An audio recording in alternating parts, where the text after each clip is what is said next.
قرآن شریف میں اللہ تبارک و تعالی نے مدینہ منورہ ہجرت کے لیے چند لوگوں کو ایگزمپٹ کیا، مستثنیٰ قرار دیا، الا المستضعفین من الرجال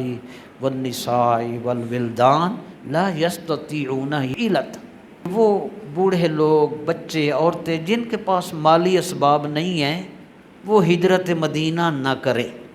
حضور صلی اللہ علیہ وسلم کے صحابی حضرت جندہ بن دمرہ اللیثی رضی اللہ عنہ یہ آیت سنی، بہت بوڑھے تھے، کہنے لگے جن لوگوں کو ہجرت نہ کرنے کی اجازت دی گئی ہے میں ان میں شامل نہیں ہوں، کیونکہ میرے پاس اتنا مال ہے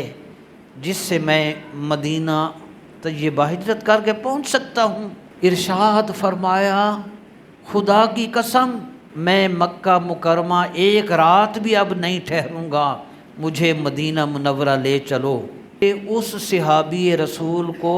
چارپائی پر ڈالا گیا اور بندے اکٹھے ہوئے اور چارپائی اٹھائی، مکہ سے روانہ ہوئے، مدینہ کو رخ کیا، مکہ مکرمہ کے باہر آئے، مقام تنعیم تک آئے، آخری وقت ان کا آ گیا، نہ گھر نہ مدینے درمیان میں، آخری لمحات میں انہوں نے اپنا دائیں ہاتھ بائیں ہاتھ پر رکھا اور کہا یا رب یہ تیرے اور تیرے رسول کا ہاتھ، میں اس پیغام پر بیعت کرتا ہوں جس پر تیرے رسول نے بیعت کی تھی، وصال فرما گئے۔ اس واقعہ کا علم جب صحابہ کرام رضوان اللہ علیہم کو ہوا، وہ کہنے لگے کاش وہ ہمارا ساتھی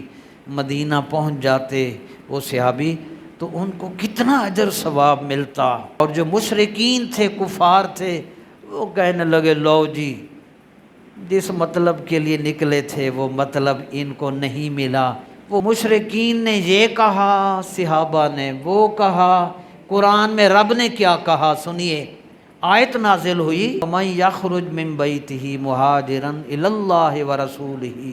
ثُمَّ يُدْرِكُهُ الْمَوْتُ فَقَدْ وَقَعَ أَجْرُهُ عَلَى اللَّهِ۔ اور جو شخص بھی اللہ اور اس کے رسول کی طرف ہجرت کرتے ہوئے